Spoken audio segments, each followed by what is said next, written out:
Welcome back to the FAU Football Radio Network pregame show from Learfield IMG College. Ken Lavicka with Kevin Rolston. You know him from the KVJ show, 97.9 WRMF, 6 to 10 a.m.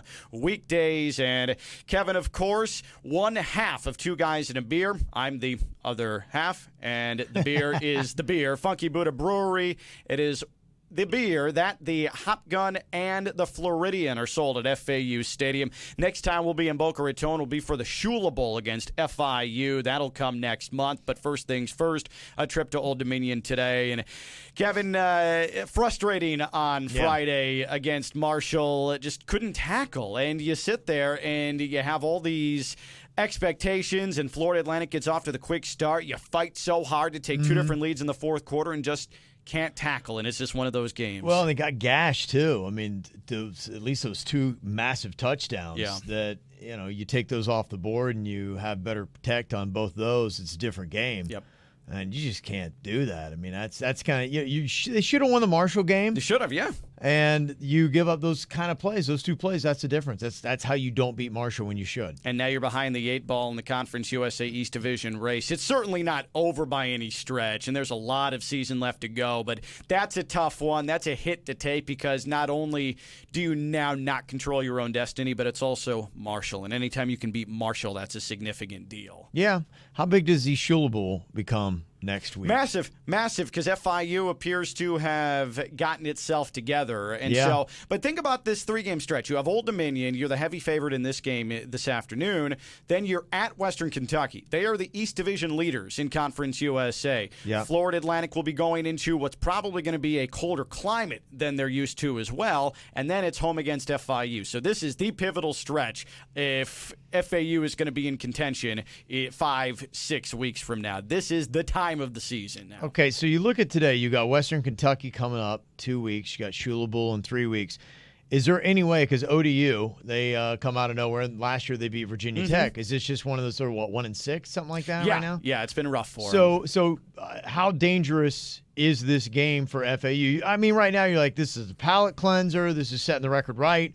I mean, what are the chances here? Because I'm looking at the odds, and the odds aren't good. I mean, it's like 80% chance that FAU is going to win this game, but is this a weird trap game where you're looking ahead and you're thinking Shula Bowl, Western Kentucky, and you just snooze on ODU and you go to Norfolk and get your butt kicked? The good news, Florida Atlantic has never lost at Old Dominion. Now, newly renovated stadium, haven't seen it quite in the manner in which it is now. Some of the guys, this will be a new environment for them. Some of the guys are making the first trip to Norfolk, but FAU beat Old Dominion on the road the game after they brought Florida to overtime 4 years ago. 2 seasons ago, this is where Jason Driscoll went off for 4 touchdown runs, and FAU blew the doors off of ODU, and that really set the tone for the rest of the undefeated Conference USA season.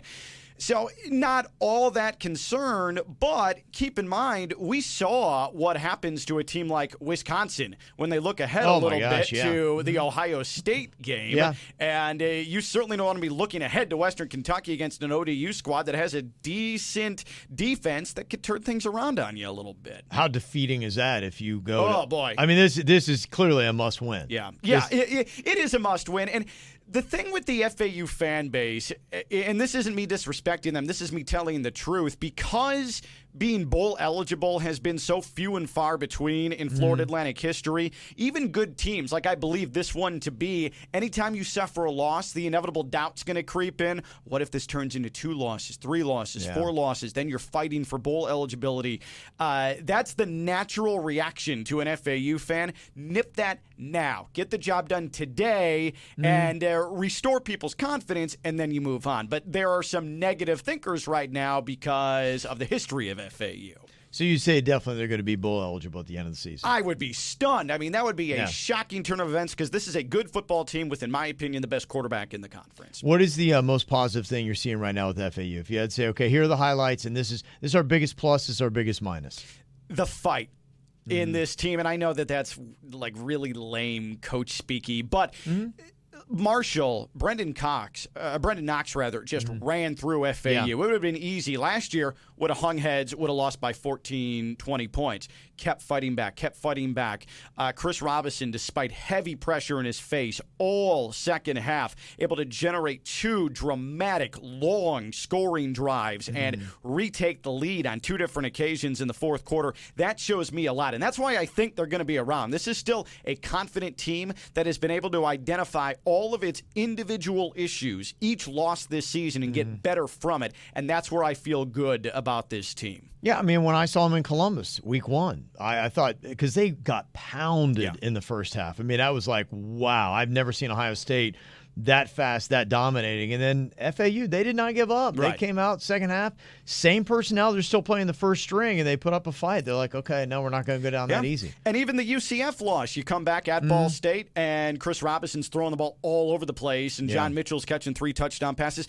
Every time that they have faced a major hurdle where you feel like they could just crash right into it, they have been able to find themselves and spring over it and succeed after that this season. And they've shown a lot of resilience. And I think that that's why they're not only going to become bowl eligible, they are still going to be in this race a month from now. But a lot of it begins today against Old Dominion. Florida Atlantic and Old Dominion in Norfolk. It is 2 guys and a beer. Ken Lavicka and Kevin Rolston, 97.9 WRMF. KVJ show, 6 to 10 a.m. weekdays. And so let's span college football here, and let's get right to Columbus. This one had a lot more clout a week ago before Wisconsin went into Champaign and laid an absolute face planting there at Memorial Stadium. I did not see that coming. I don't think anybody saw that coming. That's a bad Illinois program. I know this because I grew up an Illinois fan. I follow them often, and that's a horrific football team.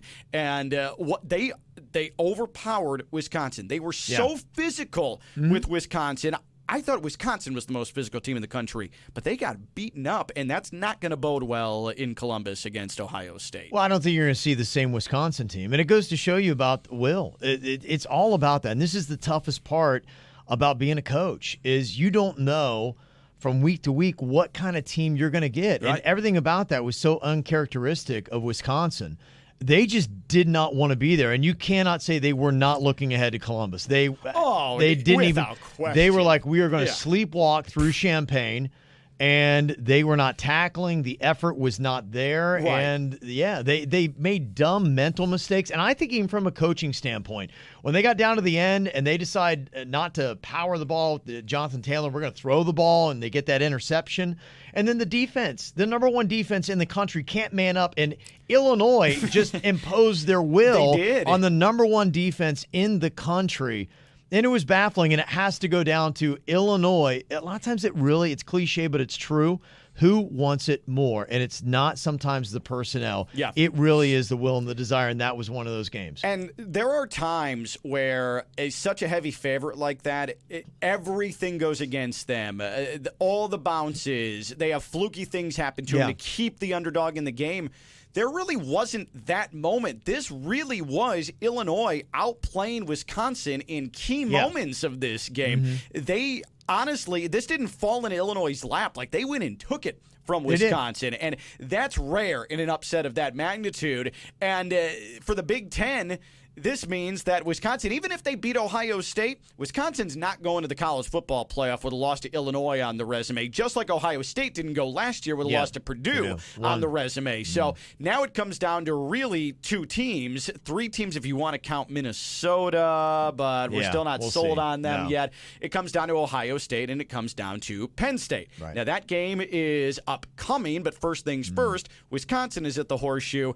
I think Wisconsin will hang in for a little bit in this one, but you don't lose to Illinois and then go into Columbus against this Ohio State team and win this game. You just don't. Well, the numbers are going to tell you, I mean, aside from the Big Ten championship where Ohio State just housed Wisconsin when they won the national championship in 2014, 5 years ago, every single game with Wisconsin, Ohio State wins this decade against Wisconsin has been within a touchdown. I don't see that being any different. I think this really could be a tough game again. I think Wisconsin is going to be like, we got embarrassed. They're still the number one defense somehow, even Yeah. with what Illinois did. So There's something to prove, though, now. Yeah, statistically, Yeah. they're number one. Ohio State's number two. Ohio State bringing in a really top-rated offense, and so it's going to be a battle of wills. You're not going to see that same Wisconsin team. I expect a really tight game on Saturday. I think they're going to really show out, and then you're going to have some questions about Ohio State to see where they are. Ideally, what you want to do, every great program, these top-tier programs, they need that kind of challenge. Now, luckily for Clemson, people keep ragging on Clemson about that North Carolina game. But Clemson got the best thing to happen to them, where they got a team that had no business of being that close to them, keeping it that close, and they didn't do what Ohio State did at Purdue last year. Right. It cost them the season. Yeah. And all Clemson hears about is North Carolina. Right. But they didn't But they get the won. L. Yeah, and that's exactly. every team, every top-tier program needs that one game because these kids, they're 18, 19, at the top's 20. Yeah. They don't understand that. They believe the hype that they hear week in and week out when they're blowing people away. Sure. Ohio State they're just – I'm starting to feel it. Ohio State's getting that inflated head. Nobody can stand with you. You're the best team in the country. We see it. Wisconsin is walking into a great situation on Saturday. Kevin right now is the most prototypical fan of a major program where it's like, oh man, I'm starting to have doubts. Coming. It's one of these games. It's coming. But you are and this is what I appreciate about you because I'm the same way. You are a cynical fan because it is, when's the other shoe going to drop? Ohio State went into this season.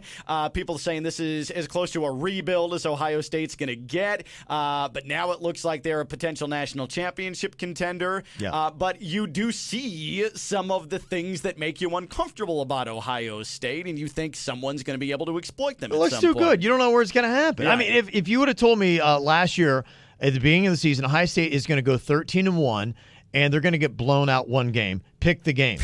Who picks Purdue? Not Purdue. Yeah, not Purdue. When you play Washington and Penn State Right. and Michigan Yeah. and everybody else that you had on that schedule last year, you're not going to say Purdue is going to house you. No, absolutely not. Absolutely not. So that is your early game. And then in the SEC, you have a massive one. Auburn and LSU. Ninth-ranked Tigers on the road to take on the second-ranked Tigers in Death Valley. Not a night game like you love there in Baton Rouge, but still, this is clearly, other than Ohio State, Wisconsin, this might be now, because of Wisconsin's loss last week, the game of the day in college football. LSU, to me, seems like a team of destiny, especially seeing that they may end up missing Tua, who just underwent surgery for that high ankle sprain. You don't know who is going to be under center for Alabama once those two teams do meet a couple of weeks from now. You win this one, and LSU is in the driver's seat to win the West, go to the SEC title game, and put itself in the playoff.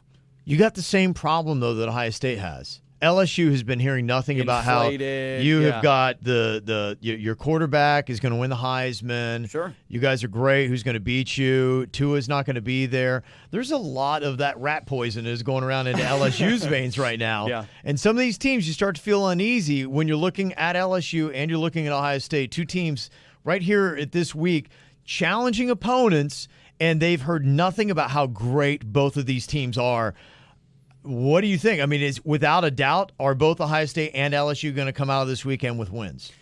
No, that's not without a doubt at all. And I would say Auburn probably learned some lessons a couple of weeks ago going to Gainesville and hanging in there against the Gators, but giving up that late, long touchdown in the fourth quarter.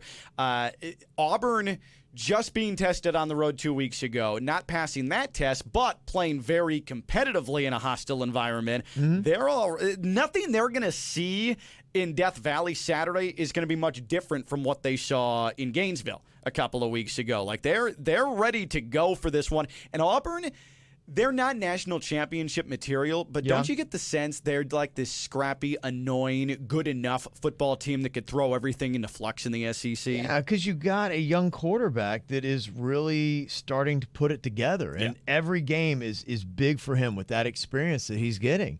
And you look at the Auburn defense, pretty solid. They got a great front seven. And you got to say, is Joe Burrow going to see is he seen yet what he's going to see coming up on Saturday? And this could be a twist for him, too. Well, speaking of Joe Burrow, we saw a lot of him actually last week against Mississippi State as he was being sacked in that game. He had his pants pulled down in front of 82,000 people. First of all, why is he not tying up? And is that boy not wearing drawers? Yeah, exactly. So this is what I was thinking, because you played Little League Baseball. I played Little League Baseball. I was a catcher, and I started catching when I was in like second grade. What I didn't know when I decided to take up that position was that you had to wear a cup. Yeah. And so I was like, no, I don't want to wear this. It's uncomfortable. But the first time I took a foul tip off the cup, I was like, you know what? That's why you wear a cup. And then I had no problem with it afterwards. Yeah. So when I see that, and again, that was a white ass. Like, that boy. Yeah, he's not seeing the sun. Was you know he's pale. in the football pro. Yeah, he ain't at the pool. Yeah, and I get it. Like, all of our backsides are going to be pretty pale. They're not seeing the sun, but that was like especially transparent. Stood out. Oh yeah, absolutely. That could be a very rich backside and number 1 overall pick backside we saw. Maybe. We'll see. But you're right. Like, what is he wearing? Because it did not look like there was a jock strap there. No, there's no drawers. Didn't see anything. Yeah. Like, how is he in that spot without wearing some sort of protection or some sort of barrier between? Because those football pants are also, they tend to be a little bit transparent. Yeah. Like, what is he doing there? I don't understand. I don't know. I mean, I think probably he got himself a jockey endorsement when we get to the NFL. Yeah, probably. I mean, maybe that was calculated. Hey, dog, can you maybe tug on the drawers a little bit? They're going to break away. What is what's the company with the little kid who's having the dog like pull back on the diaper? Yeah, that's you got it in Miami, the big old building is down there. Yeah, it's a sun. It's the sunscreen. Lotion. Yeah. So, yeah, like maybe he's got an endorsement deal with that or something. Yeah. But yeah, that was all world moon action there. It was pretty impressive. I don't think we've ever seen that. But I do think that you and I saw the same thing. Like, wait a minute, he's not wearing anything. Oh, the ladies too. I mean, you're like the star quarterback at LSU. You got a great tight buttocks that we've seen on TV. I mean, you're in the SEC. Yeah, exactly. Hot Southern girls. Yeah, right. Joe Burrow, living large, man. Dude can't lose. No. He can't lose, even when that's a win for him. That's not a loss for him. That's the thing. For you and I, that would be a total L. For him, that's just a win all the way around. So we can make fun of him all we want. He wins the Heisman probably because of that. Yeah, that was his Heisman moment. That was his Heisman moment. He does on the field. It was his pants falling down that makes He's it his a Heisman shoo-in moment. now. That's right. Before we get back to talking FAU and this matchup with Old Dominion, I do want to ask you about Oregon. What a win at Washington for them. And I still maintain the Pac-12 isn't going to the college football playoff. And Oregon has ended Washington's chances. But, man, Oregon is a good team. Mario Cristobal, remember, he got fired. He didn't leave. He got fired from FIU. Yeah.